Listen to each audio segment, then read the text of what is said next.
ప్రభు నామంలో అత్యాసక్తితో సమకూడిన మీ అందరికీ హృదయపూర్వక వందనాలు. అందరికీ వందనాలు. సేవకులకి అందరికీ వందనాలు నాయనా.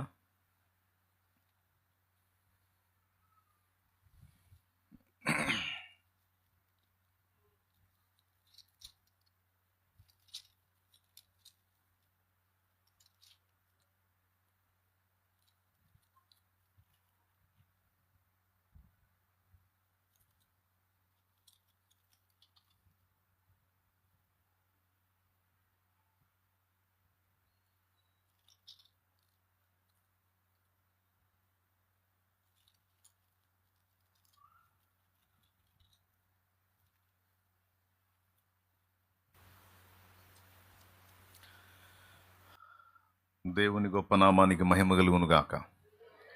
హల్లెలూయా. పాట ఒకటి పాడుకుందామా? ఆన్లైన్ ద్వారా అందుబాటులోకి వచ్చిన బిడ్డలకు కూడా హృదయపూర్వక వందనాలు తెలియజేస్తూ ఉన్నాను. చాలామంది కనిపిస్తూ ఉన్నారు జూమ్లో. అందరికీ కూడా హృదయపూర్వక వందనాలు. పాట పాడుకుందాం. ఏం పాట పాడుదాం? మంచి పాట చెప్పండి.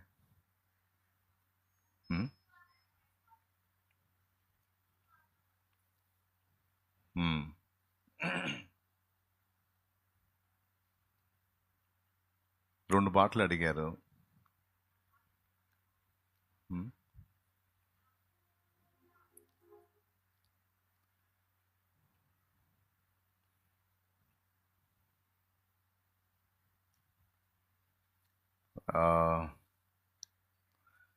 నా ముందు స్క్రీన్లో ఇంకో పాట అడుగుతున్నారు. అన్న మంది ఓల్డ్ సాంగ్ దేవా నా మొర వినవా అనే ప్రార్థన, అదే ఆ పాట పాడమంటున్నారు.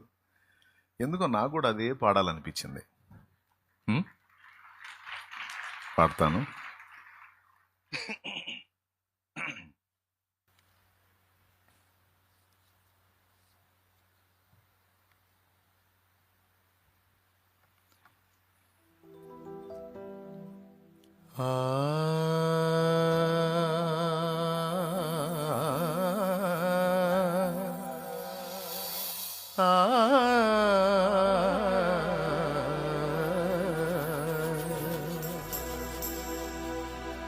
దేవా నా మొర వినవా, నా ప్రార్థన ఆలకించవా. దేవా నా మొర వినవా, నా ప్రార్థన ఆలకించవా. దేవా నా మొర వినవా, నా ప్రార్థన ఆలకించవా. నా పాపం నన్ను తరుమగా, నా ప్రాణము తల్లడిల్లగా, నీ చెంతకు చేరినానయ్యా, నీ శరణే కోరినానయ్యా. దేవా నా మొర వినవా, నా ప్రార్థన ఆలకించవా.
దోషములు నన్ను తరుమగను, వేదనతో హృదయం అదరుచున్నది. చేసిన దోషములు నన్ను తరుమగను, వేదనతో హృదయం అదరుచున్నది. క్షమించువాడా నా యేసు రాజా, ఈ ఘోర పాపిని క్షమించుమా. క్షమించువాడా నా యేసు రాజా, ఈ ఘోర పాపిని క్షమించుమా. దేవా నా మొర వినవా, నా ప్రార్థన ఆలకించవా. దేవా నా మొర వినవా, నా ప్రార్థన ఆలకించవా.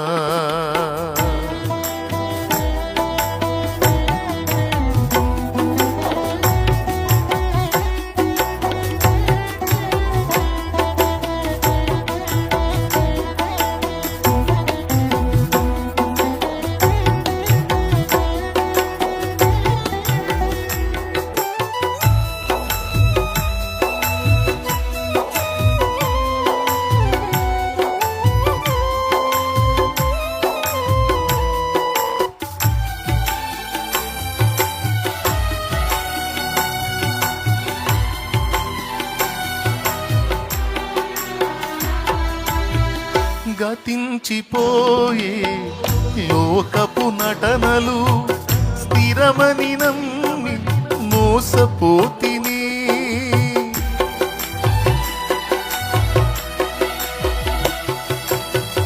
గతించిపోయే లోకపు నటనలు స్థిరమని నమ్మి మోసపోతిని. గమ్యం తెలియని జీవిత యాత్రలో గతి ఏమవునో ఎరుగనైతిని. గమ్యం తెలియని జీవిత యాత్రలో గతి ఏమవునో ఎరుగనైతిని. నడిపించువాడా నా యేసు రాజా, నీ చేతితో నన్ను దరి చేర్చుమా. నడిపించువాడా నా యేసు రాజా, నీ చేతితో నన్ను దరి చేర్చుమా. దేవా నా మొర వినవా, నా ప్రార్థన ఆలకించవా. దేవా నా మొర వినవా, నా ప్రార్థన ఆలకించవా. నా పాపం నన్ను తరుమగా, నా ప్రాణము తల్లడిల్లగా. నీ చెంతకు చేరినానయ్యా, నీ శరణి కోరినానయ్యా. నీ చెంతకు చేరినానయ్యా, నీ శరణి కోరినానయ్యా.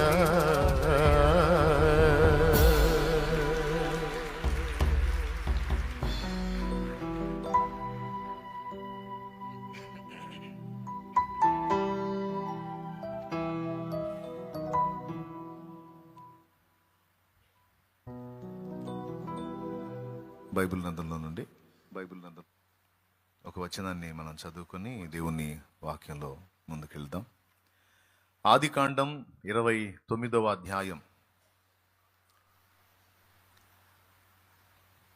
ఆదికాండం 29వ అధ్యాయము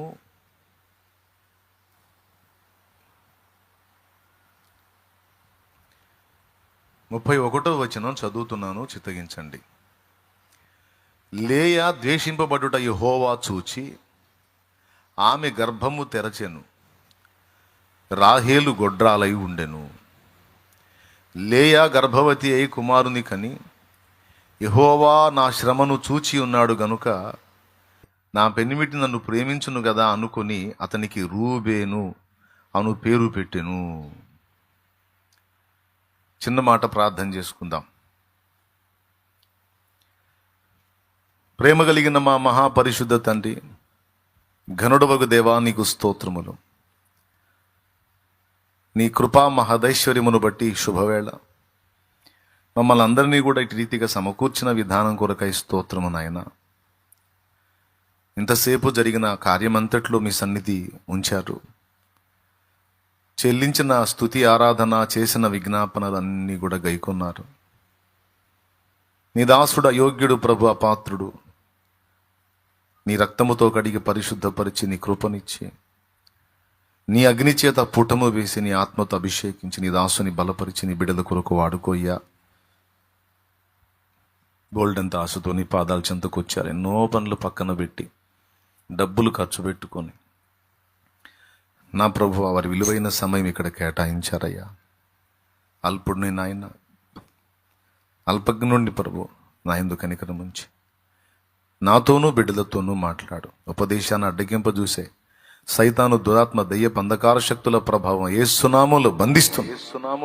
పూర్తిగా మీరే ఈ కార్యమంతటిని కూడా ఆశీర్వాదకరంగా జరిగించమని, మీ వాక్యమును పంపి మమ్మను బలపరచమని యేసు ప్రశస్త నామమున ప్రార్థించి విశ్వాసమును బట్టి స్వతంత్రించుకుంటున్నాం తండ్రి. ఆమేన్, ఆమేన్, ఆమేన్, ఆమేన్, ఆమేన్.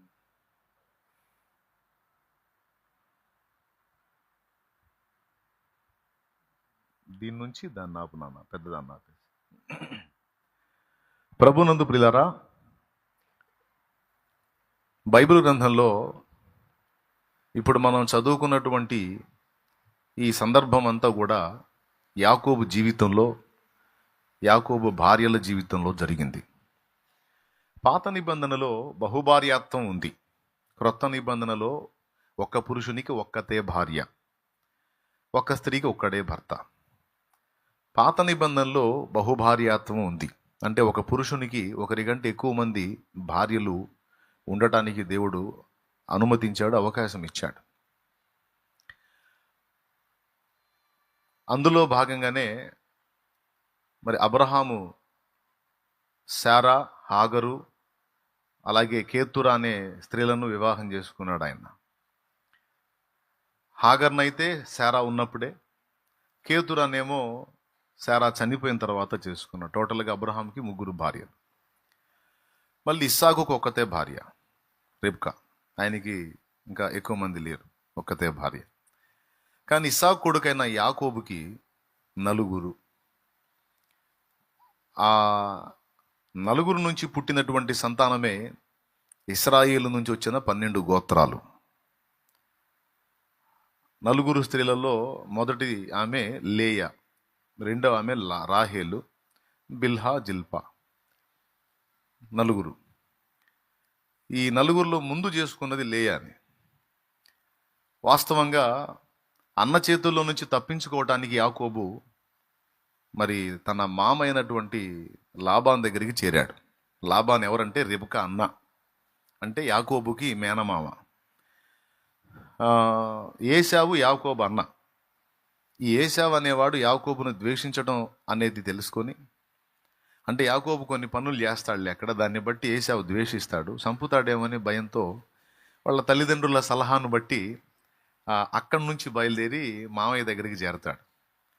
మామ దగ్గరికి చేరిన తర్వాత ఆ మామయ్య కుమార్తెల్లో ఒకటి రాహేలు, చిన్నది, చక్కనిది. ఆమెను చూడగానే ఆయన ఇష్టపడ్డాడు. మరి ఆమెను చేసుకోవటానికి మామయ్యను అడుగుతాడు, నీ చిన్న కుమార్తె అయిన రాహేల్ని నాకు వివాహానికి ఇవ్వు అని. దాందేముంది, ఇస్తాను అల్లుడు, ఒక 7 ఏళ్ళు కొలువు చేయి, ఇస్తానంటాడు. అప్పుడు 7 సంవత్సరాలు ఆ రాహేలు కోసం మామయ్య దగ్గర ఊడిగం చేస్తాడు. అంటే కష్టం చేస్తాడు, కొలువు పని చేస్తాడు.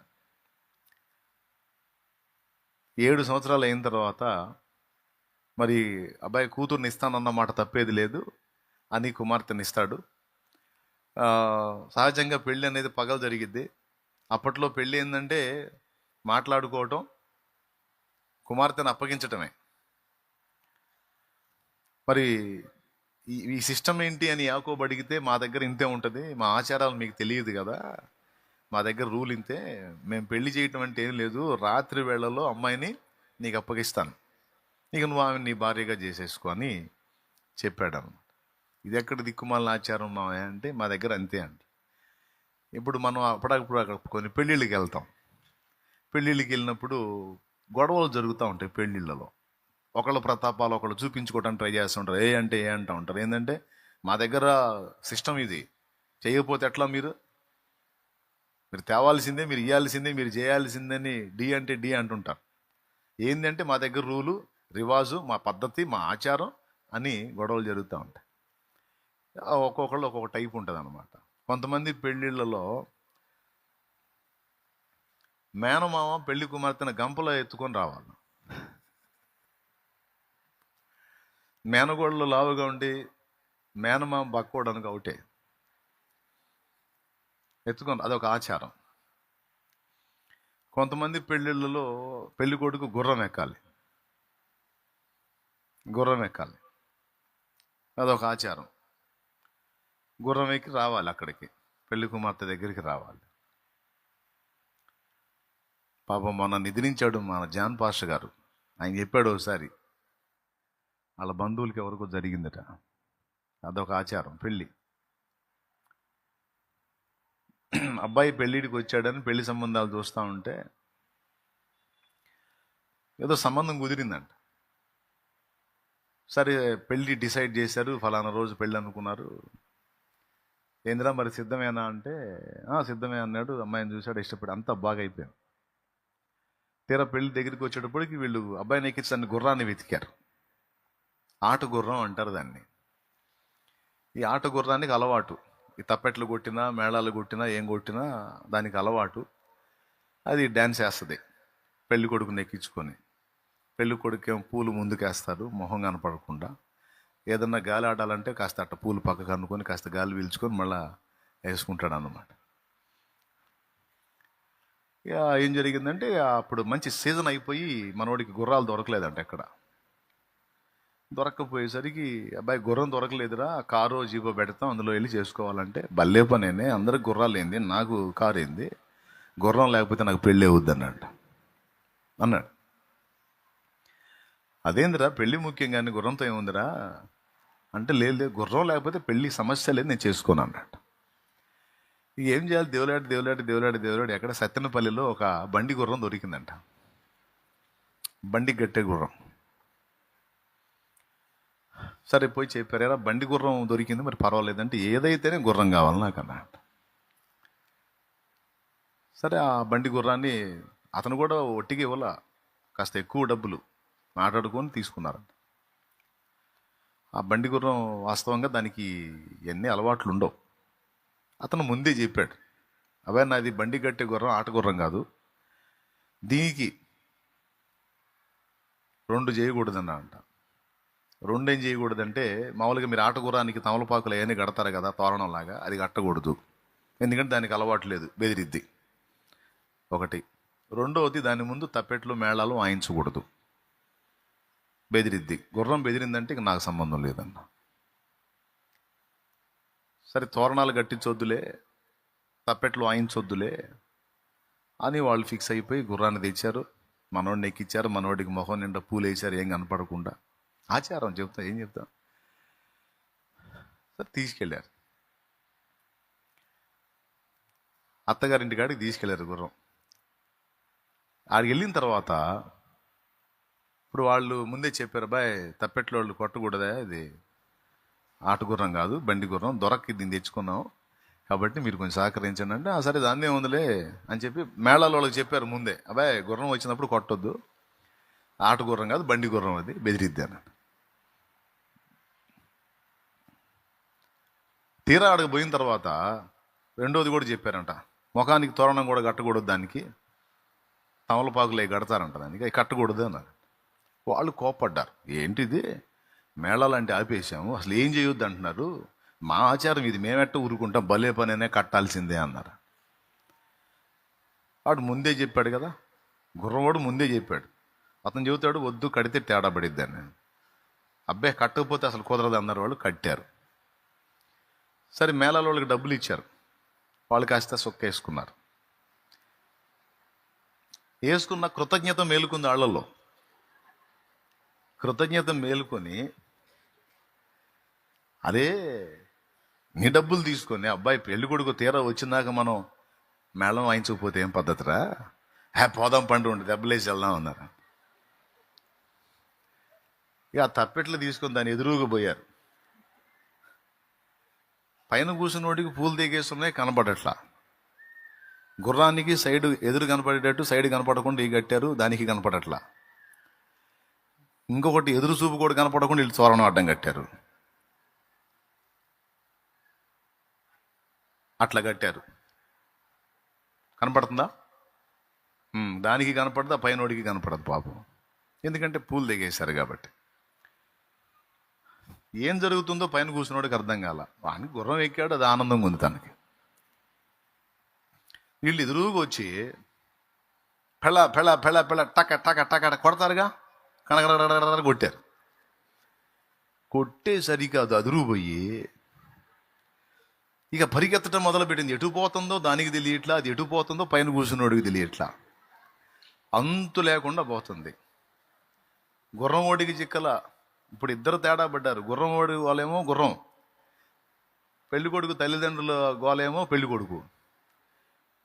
ఇక పెళ్లి కొడుకు తల్లిదండ్రులు అరే మేరే బేటా అనుకుంటూ పరిగెత్తారంట వాళ్ళు. గుర్రవాడు అరే మేరే ఘోడారే అనుకుంటూ వాడు పరిగెత్తారు. పరిగెత్తి పరిగెత్తి పరిగెత్తి పరిగెత్తి పోయి చూస్తే పూలు పక్కకి వేసుకొని ఈ రెండు పగిలి బ్లడ్ గారుతా కూర్చొని ఉన్నాడంట. గుర్రం పోయింది, ఎడిపోయిపోయింది, అంతు లేదు. అది ఆచారం. ఏంటిది? అట్లా ఉంటుంది. మళ్ళీ నేనేదో కల్పించుకున్నాను. ఆయన చెప్పాడు ఆయన స్టోరీ, అది వాళ్ళ బంధువుల్లో జరిగిన స్టోరీ. చూసి వాని కండిషన్ చూసి, ఎరా కారు పెడతామంటే ఊరుకోపోతే వేరే, అందరూ గుర్రం ఎక్కితే నేను గుర్రం ఎక్కాలంటివి. సరే గుర్రం ఎక్కించామనుకో, వాళ్ళన్నా ఆగాలి కదా. ఆ మేళవాళ్ళు ఏమో వాయించే, ఇదేమో పత్తా లేకుండా పోయే, నీ మొహం అంతా బగిలే, ఇప్పుడు ఎట్టరా అని చెప్పి కూర్చుంటే వాడు ఏం మాట్లాడలేదు. కూర్చొని ఆ రక్తం అంతా గారదంటే పూలు పక్కకేసుకొని కూర్చున్నాడు.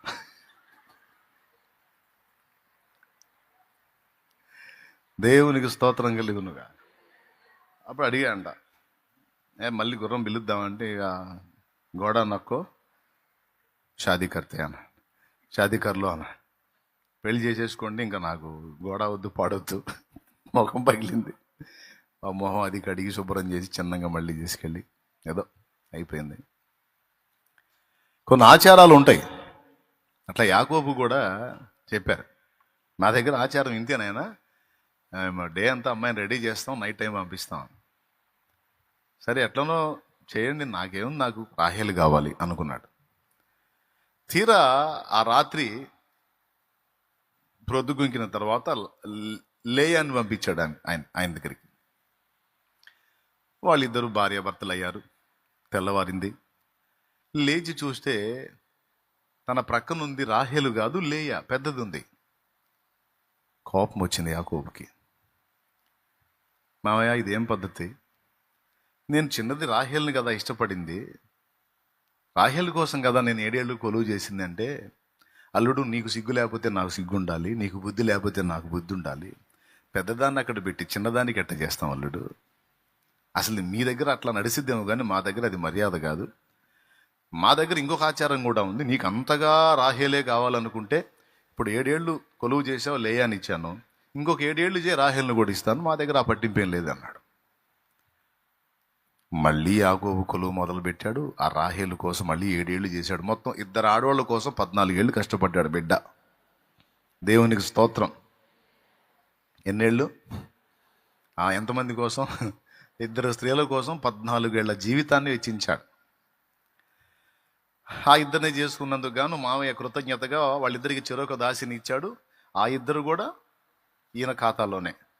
మొత్తం 4 భార్యలు. ఇది యాకోబు జీవితం. భలే ఉంది కదా. ఇప్పుడు మీలో కొంతమందికి ఇప్పుడు కూడా అలాంటి ఆఫర్ ఉంటే భలే ఉండేదన్నా అనిపిస్తుందేమో మీకు. ఇప్పుడు లేదు ఆ ఛాన్సు, అప్పుడు ఉంది. ఇప్పుడు నీకు ఇవ్వబడిన భార్యను తప్ప పరస్త్రీని మోహపు చూపు కూడా దేవుడు అంగీకరించలేదు. క్రొత్త నిబంధనలో మత్తయి సువార్త 5వ అధ్యాయం 27వ వచనంలో ఒక స్త్రీని మోహపు చూపుతో చూచు ప్రతివాడు అప్పుడే తన హృదయమందు ఆమెతో వ్యభిచరించిన వాడగును అన్నాడు. వ్యభిచారము చేయవద్దని చెప్పబడిన మాట మీరు విన్నారు కదా. నేను మీతో చెప్పున్నది ఏమనగా, ఒక స్త్రీని మోహపు చూపుతో చూచువాడు ప్రతివాడు అప్పుడే తన హృదయమందు ఆమెతో వ్యభిచారము చేసిన వాడు. అంటే నీ భార్యను తప్ప పరస్త్రీని అట్లీస్ట్ మోహంతో చూడటానికి కూడా ఛాన్స్ ఇవ్వాల. మోహంతో చూస్తే సమస్య ఏంటన్నా అని మీరు అంటారేమో. పాపానికి పునాది అక్కడే పడిద్ది. ఎప్పుడైనా చూడు, ఏదైనా చేయాలనుకుంటే మనిషి ముందు మన మనసులో అనుకుంటాడు, తన మనసులో డిసైడ్ చేసుకొని తర్వాత చేస్తాడు. చర్చికి ఈరోజు నువ్వు రావాలనుకున్నావు, అనుకోకుండా అప్పుడప్పుడు వచ్చావా? లేదు. ఈరోజు లేచిన దగ్గర నుంచి నీ మనసులో మెదులుతుంది, వెళ్ళాలి మందిరానికి, దేవుని సన్నిధికి వెళ్ళాలి. కొంతమందికి సన్నిధి ఎలా ఉందో చూడాలి ముందు. అసలు వర్షం పడింది, నీళ్లు చూపించారు మొన్న బుధవారం వీడియోలో, మందిరం ఎట్లుందో ఏమో అనే ప్రేమతో, దేవుని సన్నిధి మీద ఉన్న ఆశతో, ఆకాంక్షతో, ప్రేమతో కూడా వచ్చారు మీలో కొంతమంది. బిజీ ఉన్నా. కొంతమంది శుక్రవారం అని మీ మనస్సులో ముందు నిశ్చయించుకొని వచ్చారా, నిశ్చయించుకోకుండా వచ్చారా? సో ముందు రావాలి అంటే, మీరు ఇక్కడ దాకా రాగలిగారంటే దీనికంటే ముందు పునాది ఎక్కడ పడిందంటే ఇంటికాడ నీ మనస్సులోనే నిశ్చయత. అలాగే ఒక వ్యక్తితో పాపం చేయాలనుకున్నప్పుడు ముందు ఆ వ్యక్తిని కూర్చున్న ఆలోచన ఇతని మనసులో స్టార్ట్ అయ్యిద్ది, ఈమె మనసులో స్టార్ట్ అయ్యిద్ది, తర్వాత అది క్రియారూపకమైద్ది. 2, ఎవరైనా ఒకళ్ళని ఏదన్నా చేయాలి అనిపించింది అనుకో, ముందు మనసులో నిశ్చయించుకుంటాడు, తర్వాత దాన్ని జరిగిస్తాడు. ఒక ఇల్లు కట్టాలనుకున్నాడు, ముందు మనసులో డిసైడ్ చేసుకుంటాడు, తర్వాత దాన్ని నిర్మిస్తాడు. అట్లా చాలా వరకు జరిగే పనంతా కూడా ముందు మనసులో జరిగిద్ది, తర్వాత అది క్రియాత్మకమైద్ది.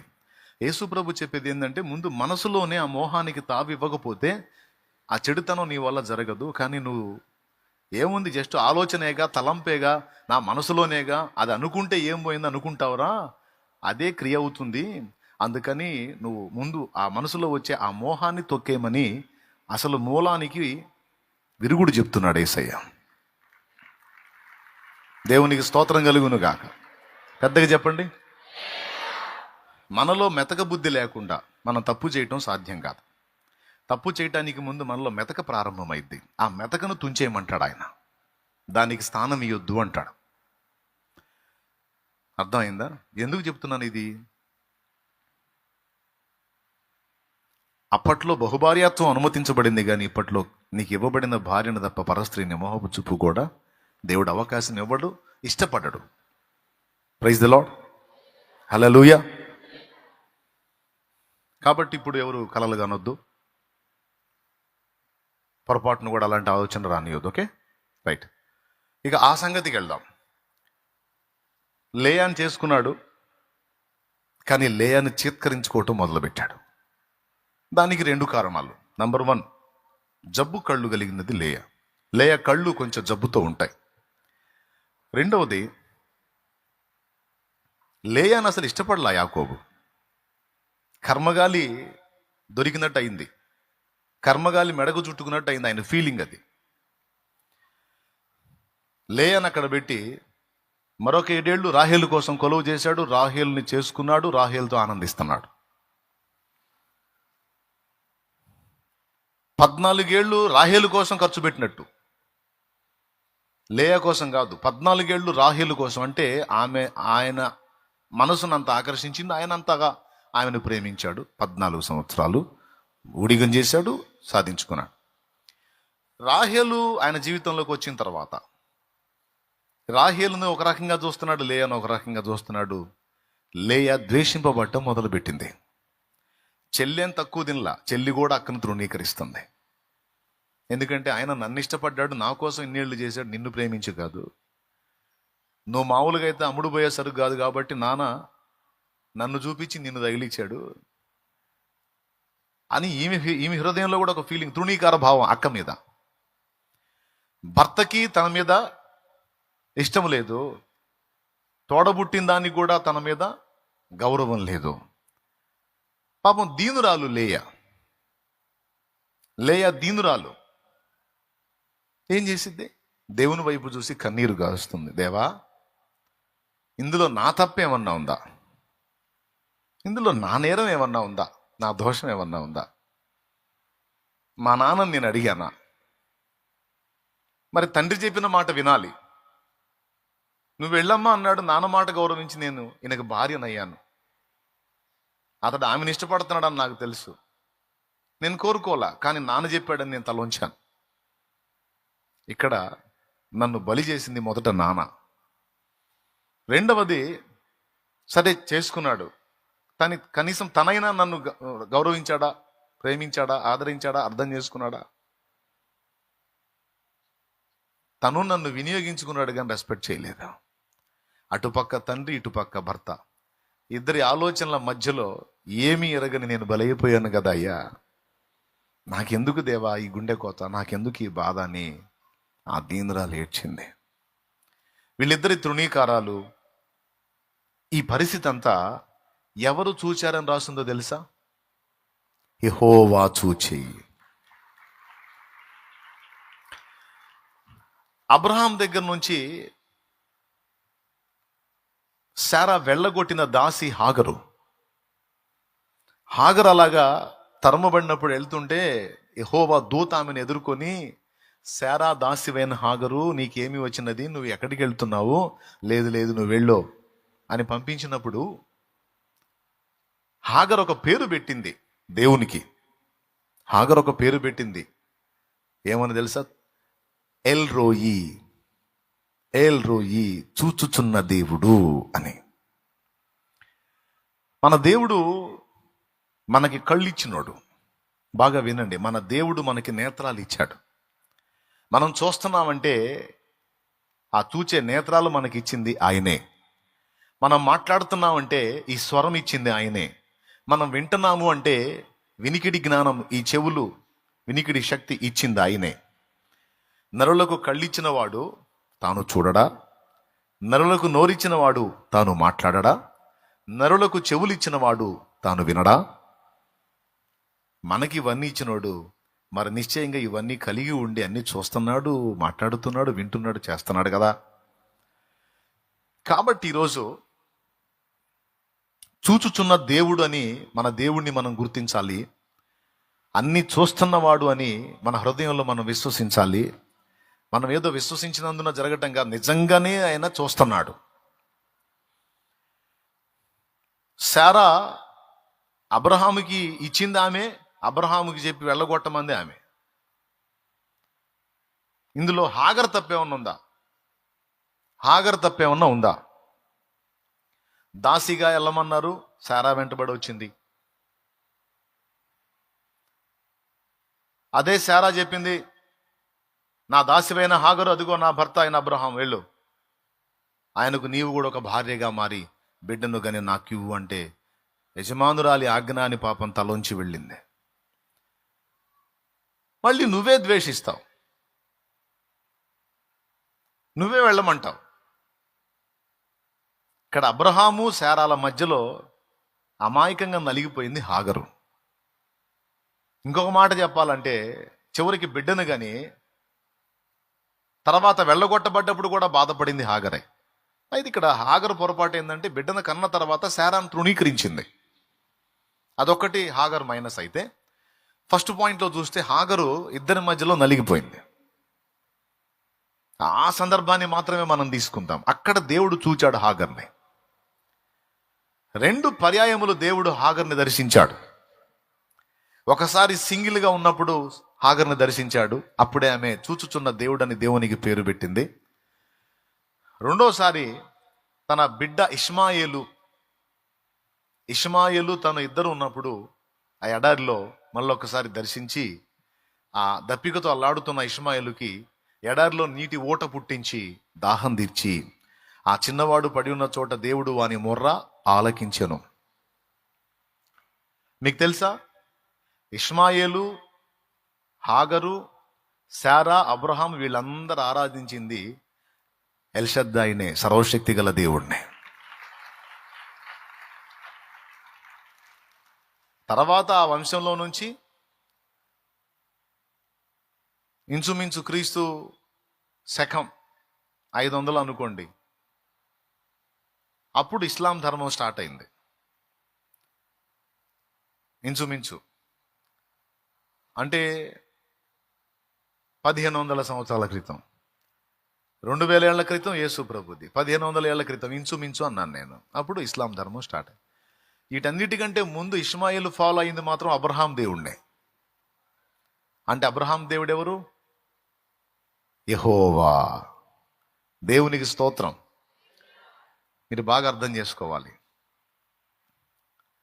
దేవుడు ఆనాడు హాగరుతో మాట్లాడాడు, నీకు కొడుకు పుడతాడు అని ధైర్యపరిచాడు. తర్వాత ఎడారిలో వాళ్ళని విడిచినప్పుడు కూడా దేవుడు ధైర్యపరిచి, తనని తన బిడ్డని ధైర్యపరిచి, ఆ బిడ్డ నుంచి దేవుడు ఏమేమి కార్యాలు చేయబోతున్నాడు అది కూడా వాగ్దానం చేశాడు. మనుషులు వినియోగించుకొని వదిలేసిన ఆయన వదిలేయడు. మనుషులు తృణీకరించిన ఆయన తృణీకరించడు. ఎందుకంటే మన స్థితిగతులన్నీ కూడా ఆయన చూస్తున్న దేవుడు. ఇక్కడ లేయా చేసిన పని ఏంటంటే, తాను అనుభవిస్తున్న క్షోభంతటిని బట్టి వాళ్ళ మీద తిరుగుబాటు చేయలేదు, కానీ తన దీన స్థితిని దేవుడు చూచున్నట్లు ఆమె తగ్గించుకుంది. ఒకవేళ తిరుగుబాటు చేసి యాకోబుతో వాదించి, రాహేలుతో వాదించి, తండ్రితో వాదించి, గొడవలు పెట్టుకొని గందరగోళం చేస్తే ఒకవేళ దేవుడు దాన్ని లక్ష్య పెట్టకపోవునేమో. ఇవేం చేయలా. తనకు జరుగుతున్న అన్యాయంగా ముగ్గురి మధ్యలో తను బలై ఇబ్బంది పడుతున్న పరిస్థితి మౌనంగా దీనంగా దేవునికి విన్నవించుకొని దేవుడు చూచున్నట్లు చేసింది ఆమె. లేయా సామాన్యురాలు కాదు, మంచి జ్ఞానం కలిగింది. దేవునికి స్తోత్రం కలుగునుగాక. హల్లెలూయా. మీరు ఒకవేళ అనొచ్చు, నలుగురు భార్యలు అని కొంతమంది తేలిగ్గా అంటారు యాకోబుని. ఇశ్రాయేలు 12 గోత్రాలు కూడా నలుగురు నుంచి వచ్చాయి. ఇంకొక సంతోషకరమైన విషయం ఏంటంటే, యూదా ఎవరి గర్భాన పుట్టాడు ఒకసారి చూడండి మీరే. యూదా ఎవరికి పుట్టాడు ఒకసారి చూడండి.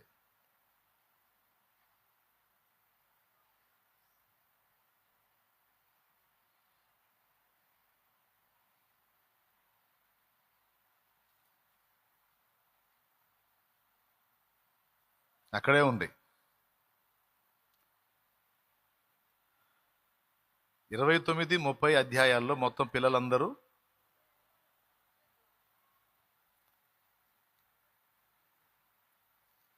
యాకోబు ఎవరికి పుట్టాడో ఒకసారి చూడండి. కనబడలేదా?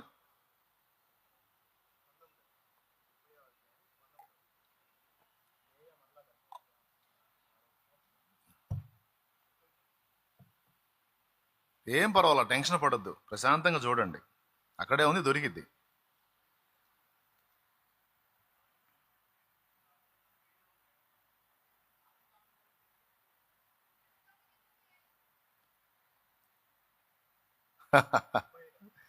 ఇంతసేపు వెతికారేంది? 29వ అధ్యాయం 35వ వచనం చదవండి. ఆమె మరలా గర్భవతి ఎవరు ఆమె? లేయా. సరిగా చూడండి. ఆమె మరలా గర్భవతి అయి కుమార్ని కని ఈసారి యెహోవాను స్తుతించదననుకొని యూదా అను పేరు పెట్టెను.